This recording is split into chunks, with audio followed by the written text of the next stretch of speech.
बिस्मिल्लाहिर्रहमानिर्रहीम। अस्सलाम वालेकुम वरहमतुल्लाहि वबरकातुहू। उम्मीद है आप सब ठीक ठाक होंगे, पढ़ रहे होंगे और टेस्ट के लिए भी मेरे ख़्याल में तैयारियां आपकी पीक पर होंगी। इस बार मेरे ख़्याल में लोड कुछ ज़्यादा है क्योंकि हमने आपको आदी किया था एक एक चैप्टर के लिए। हालांकि आप लोग हीटा के लोग हैं तो ठीक ठाक स्टडी डेली होनी चाहिए। बहरहाल आज हम जाते हैं लिक्विड्स के चैप्टर के आखिर पे गए हुए थे, चैप्टर वाइंड अप होने को है। तो आज हमने 2-3 टॉपिक डिस्कस करने हैं। सरफेस टेंशन है, विस्कोसिटी है, लिक्विड क्रिस्टल्स हैं और फेज़ एनर्जेटिक्स हैं। तो आइए आगाज़ करते हैं। सबसे पहले मैं बात करूंगा, अगरचे मैं इसके ऊपर कल भी मेरी बात हो चुकी है, फेज़ एनर्जेटिक्स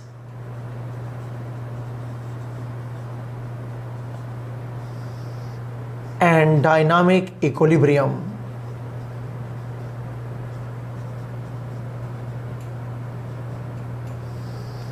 डियर स्टूडेंट्स, जब भी आप एक सॉलिड को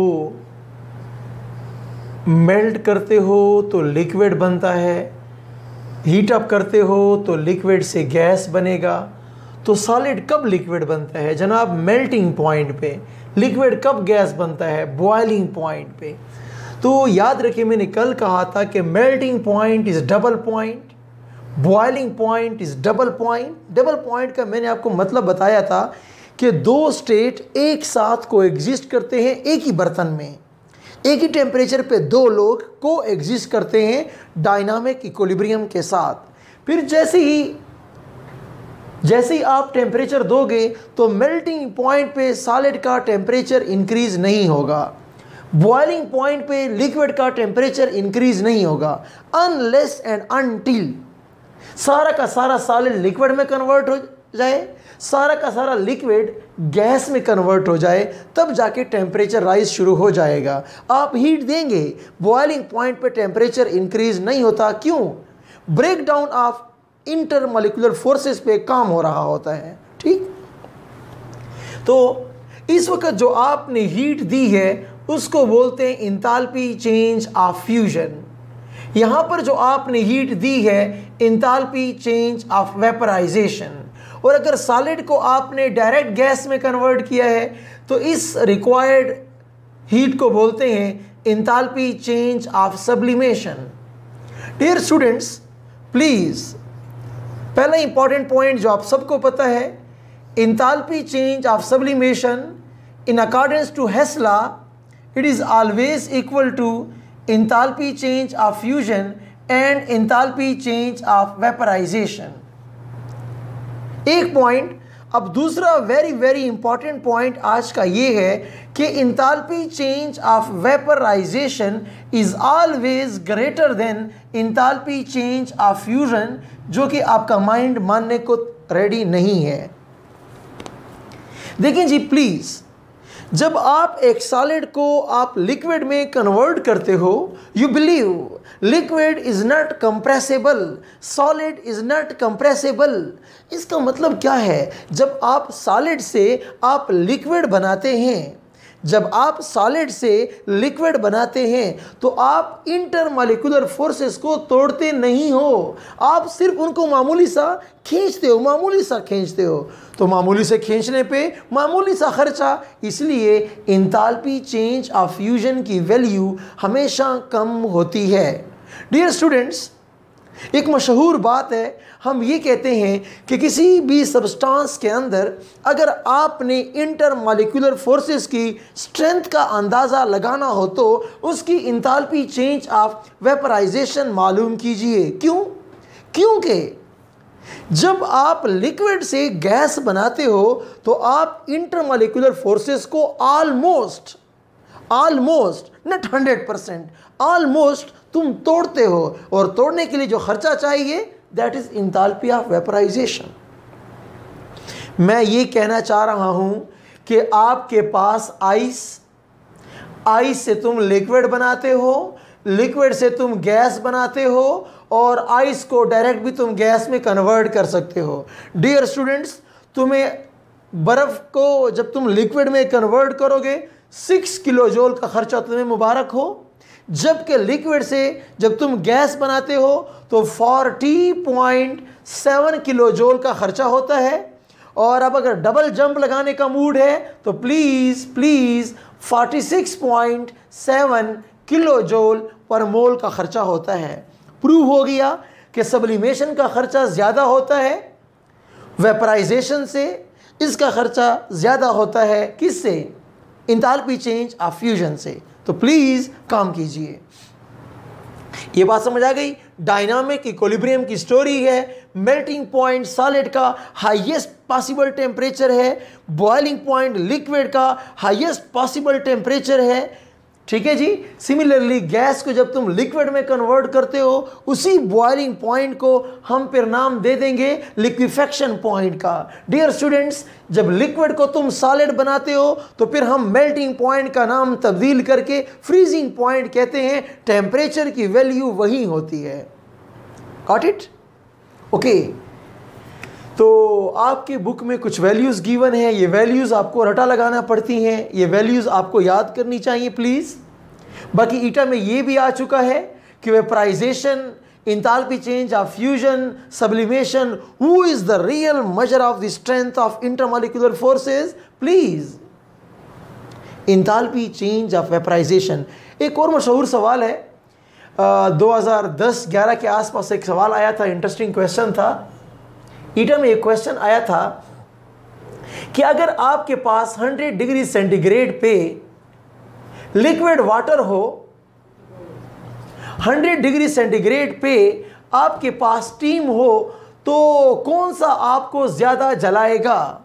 कौन सा आपको ज़्यादा जलाएगा? डियर स्टूडेंट्स, स्टीम आपको बहुत जलाएगा, बिकॉज अपेरेंट टेम्परेचर तो सेम है, लेकिन जब लिक्विड से गैस बनती है तो लेटेंट हीट ऑफ वेपराइजेशन उसको देनी पड़ती है।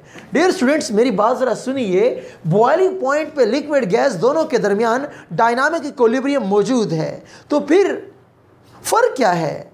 हम ये कहते हैं कि बॉइलिंग पॉइंट पे लिक्विड वाटर और गैसियस वाटर दोनों मौजूद हैं। फिर फर्क क्या है? वो गैसियस वाले गैसियस में क्यों हैं, सारे लोग लिक्विड में क्यों नहीं हैं? बिकॉज बॉइलिंग पॉइंट के बाद जो उड़ता है वो फोर्सेस तोड़ के उड़ा है, उसके जेब में लेटेंट हीट ऑफ वेपराइजेशन होती है। समझ? प्लीज आइए, आज हमारे पास नेक्स्ट टॉपिक है सरफेस टेंशन।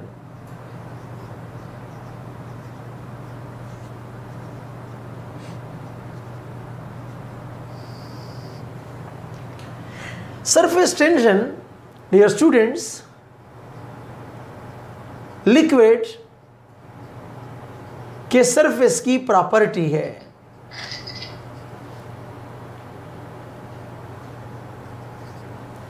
लिक्विड के सरफेस की प्रॉपर्टी है। प्लीज याद रखें, सरफेस टेंशन एक कॉन्स्टिट्यूटिव प्रॉपर्टी है। यह क्या हो रहा है? ये म्यूट किया हुआ है, फिर भी इसको रिमूव करें इसको।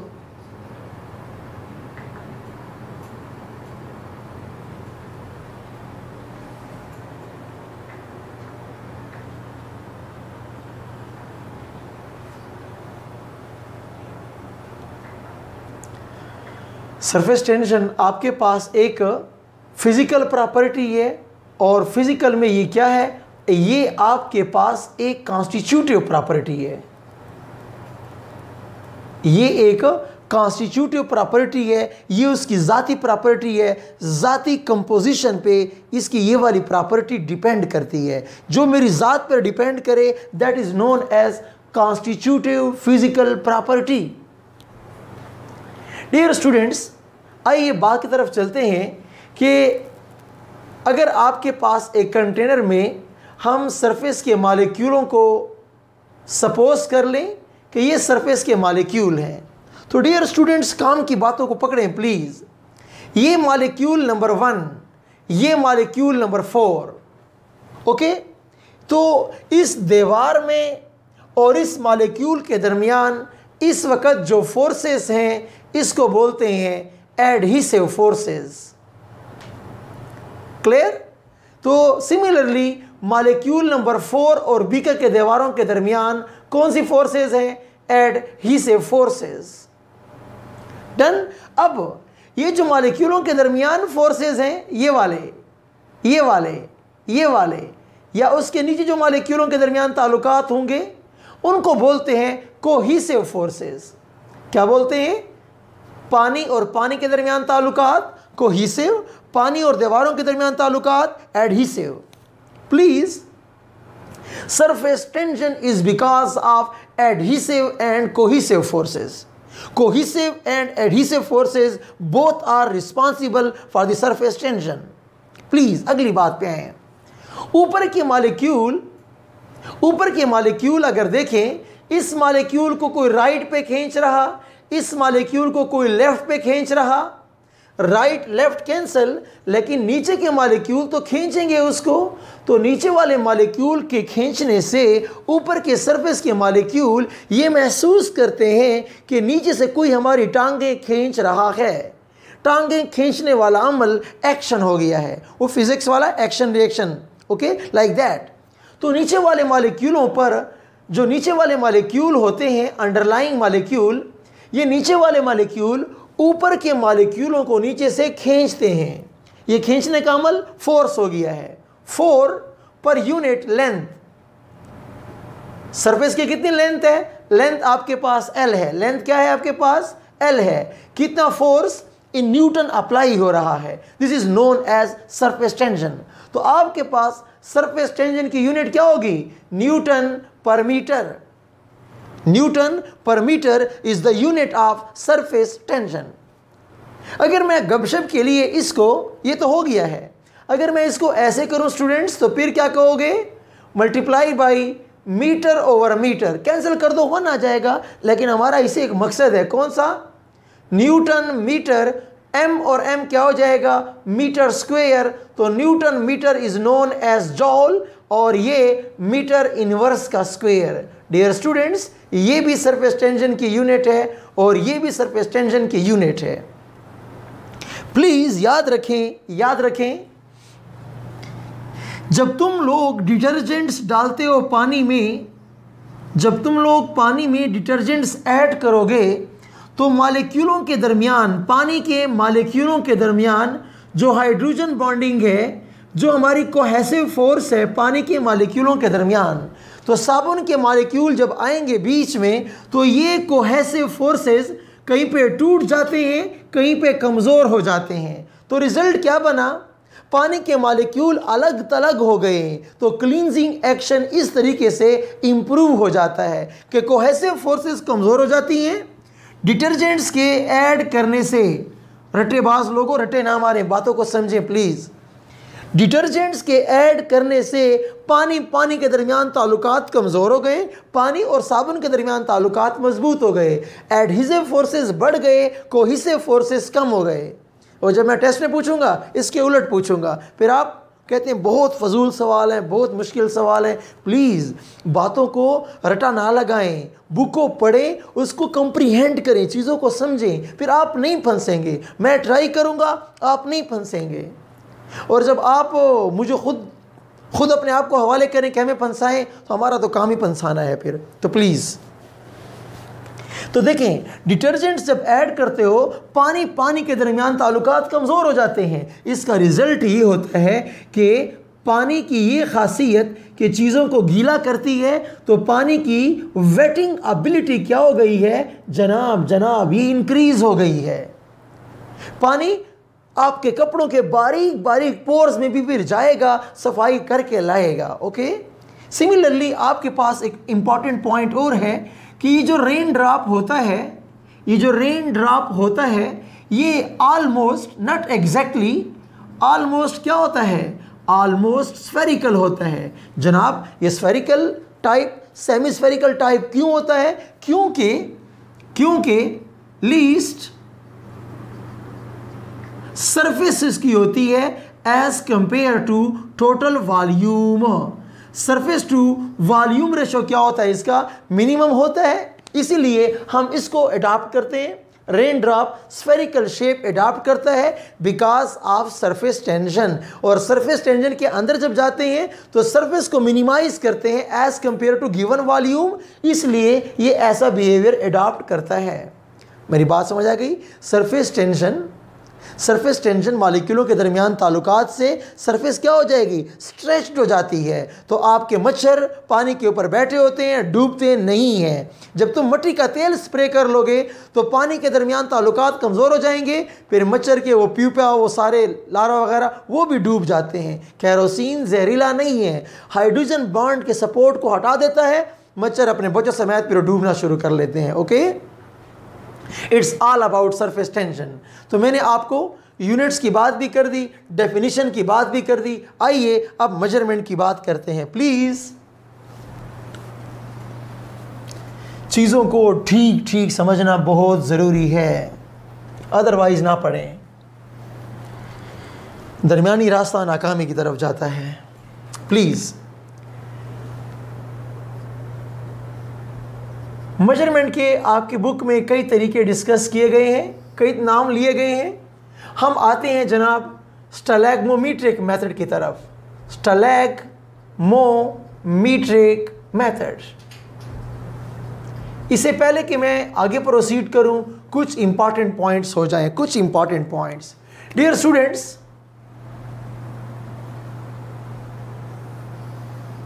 ये जो सरफेस टेंशन होता है, surface tension, it is directly proportional to intermolecular forces. जितने ताल्लुकात मजबूत होंगे सरफेस टेंशन ज्यादा होगी। Surface tension is directly proportional to density of a liquid. जितनी डेंसिटी ज्यादा होगी, व्हाट डज इट मीन? कम जगह में ज्यादा मॉलिक्यूल। क्यों? मॉलिक्यूलों के दरमियान ताल्लुकात जिंदाबाद। जितने ताल्लुकात ज्यादा होंगे, कम जगह में ज्यादा लोग आएंगे, तो डेंसिटी क्या हो जाएगी? इंक्रीज हो जाएगी। डियर स्टूडेंट्स, इंटरमॉलिक्यूलर फोर्सेस और आपका सरफेस टेंशन, डेंसिटी और सरफेस टेंशन, हाँ, it is inversely proportional to temperature. क्यों? टेम्परेचर इंक्रीज करने से ताल्लुकात टूट जाएंगे। जब ताल्लुकात टूटेंगे तो सरफेस का तनाव कहां से आ जाएगा? प्लीज अब देखें, ये मेरे पास स्टैलेग्मोमीटर है। स्टूडेंट्स प्लीज प्लीज जाग जाएं। यहां से मैं एमसीक्यूज दूंगा टेस्ट में, फिर आप इस बहाने भी याद करना शुरू कर देंगे।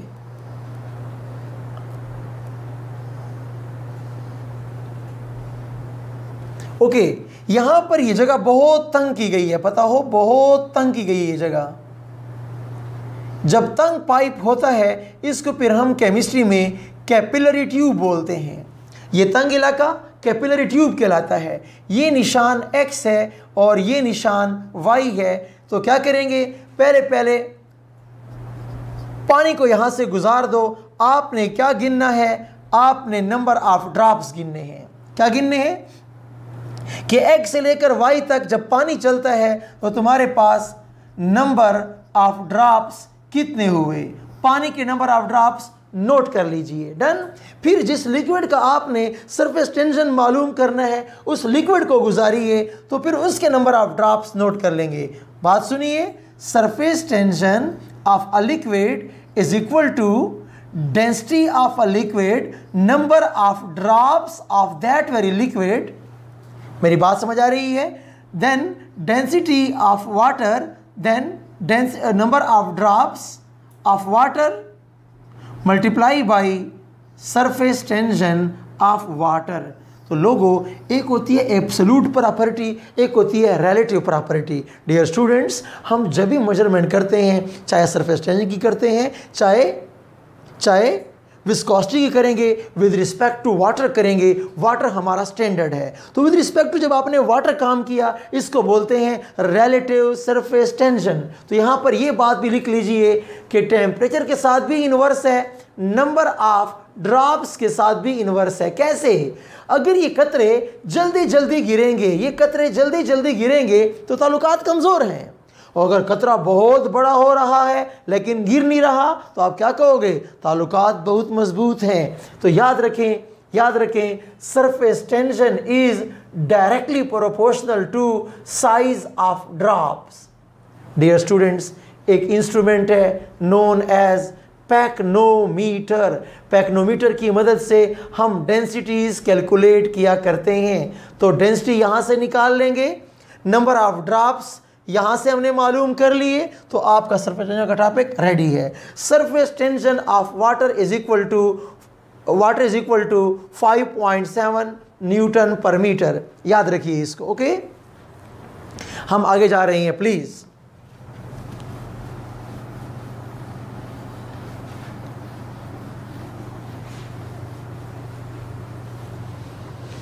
आपसे सरफेस टेंशन में क्या पूछेंगे ईटा के लोग, क्या पूछेंगे? यूनिट्स पूछेंगे, कंसेप्ट पूछेंगे कि पानी में साबुन डाला तो क्या हुआ, पानी से मैंने साबुन निकाला तो क्या हुआ, पाइप छोटा कर दूं फिर क्या होगा, पाइप बड़ा हो जाए फिर क्या होगा, ड्रॉप्स के साइज छोटे हों फिर क्या होगा, ड्रॉप के साइज बड़े हों फिर क्या होगा। ये वाली बातें पूछेंगे आपसे। और फार्मूले की एक्सपर्टीज तो आपके पास होनी चाहिए।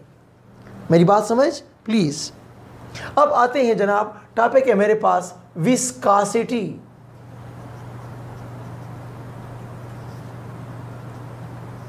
विस्कासिटी वंस अगेन एक लिक्विड की कॉन्स्टिट्यूटिव फिजिकल प्रॉपर्टी है, जाती प्रॉपर्टी है, ओके।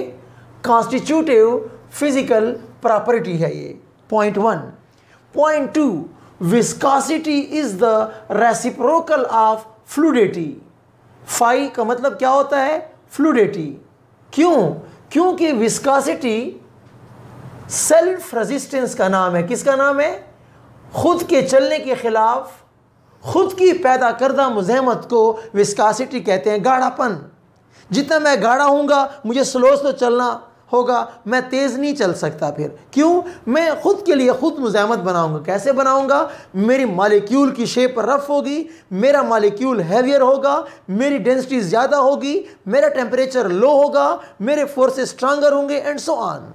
यानी मैंने ये कहना चाहा डियर स्टूडेंट्स, ये जो विस्कासिटी होती है ये टेम्परेचर के इन्वर्सली होती है। ये जो विस्कासिटी होती है IMF के डायरेक्टली होती है। ये जो विस्कासिटी होती है डेंसिटी के डायरेक्टली होती है। ये जो विस्कासिटी होती है ये रफ शेप के डायरेक्टली है। जितनी रफ शेप होगी इस कदर विस्कासिटी ज़्यादा होगी। ये जो विस्कासिटी होती है ये मोलर मैस के डायरेक्टली होती है, ओके। ये जो विस्कासिटी होती है साइज ऑफ ड्रॉप्स के डायरेक्टली होती है, ओके। हाँ, एक बात याद रखो, अगर आप डिस्कस कर रहे हैं विस्कासिटी ऑफ गैसेस तो वो टेम्परेचर के साथ डायरेक्टली रिलेटेड है, जबकि viscosity of liquid is inversely proportional to temperature. Done? Dear students, आपकी बुक में एक डायग्राम मौजूद है कि लिक्विड के फ्लो का स्टाइल क्या होगा। तो डियर स्टूडेंट्स, अगर एक ट्यूब के अंदर एक लिक्विड की फ्लो को इमेजिन किया जाए तो आप देखेंगे कि सबसे जो मिडल लेयर होती है, प्लीज़ ईटा में आपसे ये पूछेंगे कि जो मिडल लेयर है प्लीज़ ये सबसे फास्टेस्ट है, और जो लेयर दीवारों के करीब है, जो लेयर दीवारों के करीब है इसकी वेलोसिटी ऑलमोस्ट 0 मीटर पर सेकेंड है। क्यों? Because of severe adhesive forces. Adhesive, strong adhesive forces ने जो लेयर दीवारों पे टच होती है उसकी ऑलमोस्ट वेलोसिटी 0 मीटर पर सेकेंड होती है। फिर अगली लेयर कुछ तेज़ होगी और अगली लेयर और तेज़ होगी और तेज़ होगी, और मिडल लेयर सबसे फास्टेस्ट तेज़ होगी, ओके। डियर स्टूडेंट्स, इस किस्म के स्टाइल को न्यूटोनियन फ्लो बोलते हैं, टर्बिड फ्लो बोलते हैं, स्ट्रीमलाइन फ्लो बोलते हैं and so on, okay. Viscosity की बातें चल रही हैं, ठीक है जी। इन बातों को प्लीज़, ईटा यहाँ से सवाल बनाएगा। ईटा आपसे ये नहीं पूछेगा कि टेम्परेचर के साथ डायरेक्टली के इन्वर्सली, आपसे ये पूछेगा कि जनाब एक लिक्विड था उसकी विस्कासिटी x थी, जब टेम्परेचर मैंने 3 गुना बढ़ाया उसकी विस्कासिटी क्या हो जाएगी। अब अगर तुम्हें याद कि टेम्परेचर विस्कासिटी आपस में रेसिप्रोकल दुश्मन है तो फिर तुम्हें याद रहेगा हाँ उसकी विस्कासिटी कम हो जाएगी। अदरवाइज फिर बैठे रहो कि ये तो आउट ऑफ कोर्स है। जैसे आप लोग रूटीन में कहा करते हैं कि पढ़ाता कुछ और है, टेस्ट में कुछ और रहता है। जनाब, ये कैसे मुमकिन है कि मैं टेस्ट में आपको ये वाली बात पूछूं कि viscosity surface tension of water is dash, तो तुम जल्दी से 5.7 पे टिक मार करो। मैंने कि जी 1 क्लास को कोचिंग नहीं करानी प्लीज़। रटे लगाएं, बेशक लगाएं, कंसेप्ट को डेवलप करना बहुत ज़रूरी है। इंफॉर्मेशन को लें, अप्लाई करना सीखें, फिर तुम्हारी जीत कोई रोक नहीं सकता। और अगर आप ये कहते हैं कि जो बुक की लाइन, जो अल्फाज मैं बोलूं वही अल्फाज आपसे पूछूं, आपको जीत मुबारक हो। लेकिन अगर ईटा ने ऐसे ना किया तो फिर तुम्हें कितना गुस्सा आएगा अपने आप पे कि जो कुछ टीचरों ने कहा वो हमने सब किया, फिर हम क्यों नाकाम हो गए। प्लीज़ प्लीज़, बुक की लाइनें हर बंदा याद कर सकता है। बुक के डायरेक्ट वैल्यूज़, इंफॉर्मेशन हर एक को याद है। कॉन्सेप्ट पे फैसले होते हैं। जो बुक में बात लिखी हुई है स्ट्रेट फॉरवर्ड, वो तो हर स्टूडेंट याद कर सकता है, उसमें कंपटीशन नहीं है। तुम में से एक भी ऐसा कोई स्टूडेंट मौजूद नहीं है जो ये कहे कि मैं बुक नहीं पढ़ता। तुम सब पढ़ते हो, मुकाबला बराबर है। Concept will decide the match. किसको आगे जाएं, किसी को जाल से फिल्टर करके वापस फेंक दें। तो प्लीज़ प्लीज़, विस्कोसिटी की बात हो रही थी। ओके चलें जनाब, विस्कोसिटी की मेजरमेंट की जानिब चलते हैं। 8 मिनट बहुत ज़्यादा है 8 मिनट, फिक्र न करें। विस्कोसिटी की मेजरमेंट जनाब, जिस इंस्ट्रूमेंट को हम यूज़ करने जा रहे हैं, डबल बल्ब वाला इंस्ट्रूमेंट शरीफ, इसको बोलते हैं विस्कोमीटर।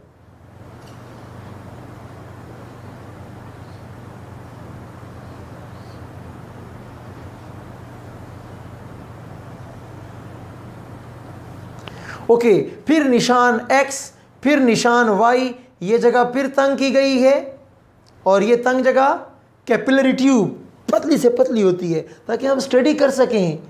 खुला छोड़ दो फिर स्टडी कैसे होगी। तो आपने क्या करना है, X से Y तक आपने time of flight, time of flow मालूम करना है बस, और कुछ नहीं करना। एक पानी को ले लो कि पानी ने यहाँ से लेकर यहाँ तक कितने सफ़र कितने टाइम में किया, टाइम नोट करोगे। तो डियर स्टूडेंट्स प्लीज़, विस्कोसिटी की जो हमारे पास कॉमन यूनिट है, पॉइस भी इस्तेमाल होती है, सेंटीपॉइस भी इस्तेमाल होती है, मिलीपॉइस एंड सो ऑन। लेकिन जो सिस्टम इंटरनेशनल की यूनिट है, please please, kilogram metre inverse second inverse इसकी यूनिट है। डियर स्टूडेंट प्लीज़ याद रखें, रूम टेम्परेचर एंड प्रेशर पे आपके पास वाटर की विस्कोसिटी शरीफ 1 पॉइस होती है, 1 सेंटीपॉइस होती है। क्या होती है? 1 सेंटीपॉइस होती है। Please please, 1 poise is equal to 0.1 kilogram metre inverse second inverse. अब मैंने बुक की बात पढ़ा दी है, मैं ये बात पूछूंगा हरगिज़ नहीं। मैं जो पूछने का मूड हुआ मैं ऐसे पूछूंगा, एक किलोग्राम में कितने पॉइस होते हैं? देखें देखें देखें, ये 0.1 है ना, इसका मतलब क्या होता है? 0.1 का मतलब होता है 1/10। तो ये 10 इधर ले आओ, तो क्या हुआ? सिस्टम इंटरनेशनल की जो यूनिट है उसकी एक यूनिट में 10 पॉइस होते हैं। कौन बड़ा? Kilogram metre inverse second inverse is a bigger unit of viscosity as compare to poise. Please काम की ज़रूरत है। ओके, तो आइए हम आगे जाते हैं। मैंने विस्कोसिटी की सारी बातें कर दी हैं। मेजरमेंट का फार्मूला देख लें प्लीज़। मेजरमेंट का फार्मूला मैं यहाँ लिखता हूँ, चलें जनाब। फार्मूला शरीफ ये है कि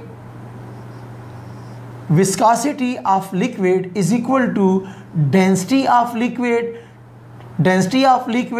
time of flow of liquid, density of water time of flow of water multiply by viscosity of water। Please, फिर वाटर के लिहाज से मालूम करते हो तो ये प्योर कॉन्स्टिट्यूटिव प्रॉपर्टी नहीं है, फिर क्या है? फिर ये रिलेटिव प्रॉपर्टी है। रिलेटिव है, तो इसलिए हम कहते हैं कि ये ज़ाती नहीं है, ये तो वाटर की विस्कोसिटी के ऊपर भी डिपेंड किया जा रहा है। ओके, प्लीज़ हम नेक्स्ट टॉपिक की तरफ मूव करने जा रहे हैं, दैट इज लिक्विड क्रिस्टल्स।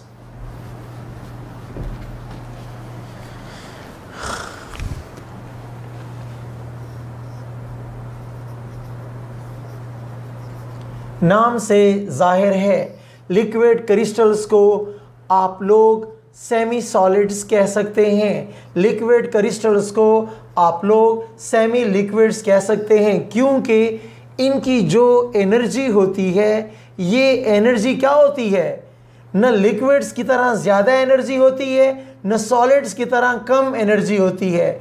ये लोग बाउंड्री लाइन पे होते हैं, इनकी जो एनर्जी है वो लिक्विड और सॉलिड के दरमियान में होती है। इसलिए लिक्विड क्रिस्टल की जो प्रॉपर्टीज़ होती हैं वो लिक्विड की प्रॉपर्टीज़ भी होती हैं, वो सॉलिड की प्रॉपर्टीज़ भी होती हैं। सॉलिड की प्रॉपर्टी में ज्योमेट्रिकल शेप का होना, ज्योमेट्रिकल शेप का होना, ऑप्टिकल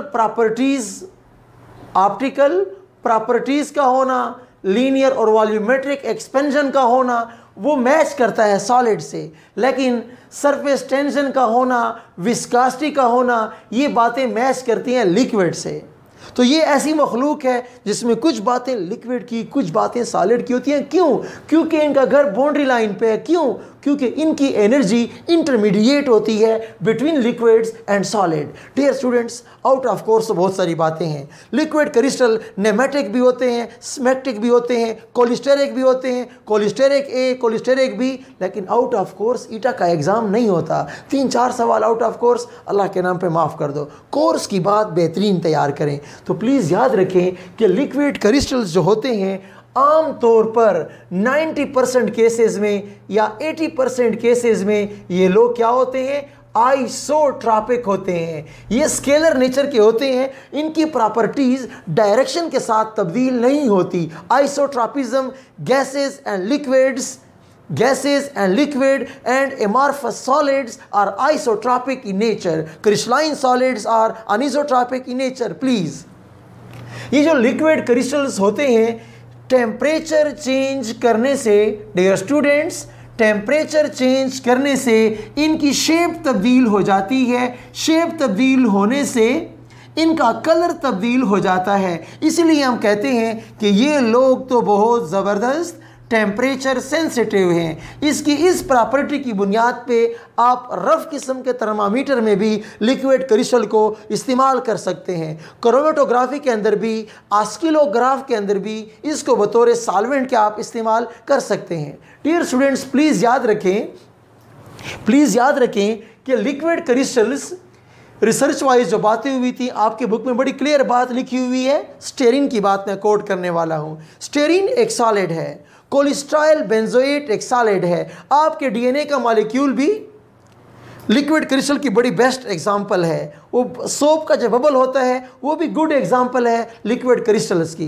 प्लीज़, मैं वो बात करने जा रहा था कि स्टेरिन एक सॉलिड है। जब उसको हमने हीट अप किया कुछ और शक्ल बनी, हमने फिर हीट किया कुछ और शक्ल बनी, 62 पॉइंट समथिंग डिग्री सेंटीग्रेड पे वो क्लियर लिक्विड बना। पहले वो सॉलिड था, 62 के बाद लिक्विड बना। फिर 52 पे कौन मखलूक, 58 पे कौन मखलूक, 52 पे 58 पे जो सिचुएशन हमने देखी that is known as liquid crystals. Liquid crystal आपके पास 5th स्टेट ऑफ मैटर भी आप इसको बोल सकते हो। प्लाज्मा के बाद liquid crystal is the 5th state of matter. Okay, please और कौन सी बातें की जाएं? आपके LCD लिक्विड क्रिस्टल डिस्प्ले, उसके अंदर भी आप ये इस्तेमाल कर सकते हैं। ठीक है, इलेक्ट्रिकल इंस्ट्रूमेंट में कंडक्टिविटी के पर्पस के लिए भी हम लिक्विड क्रिस्टल को अच्छा खासा इस्तेमाल करते हैं। प्लीज़ काम करें।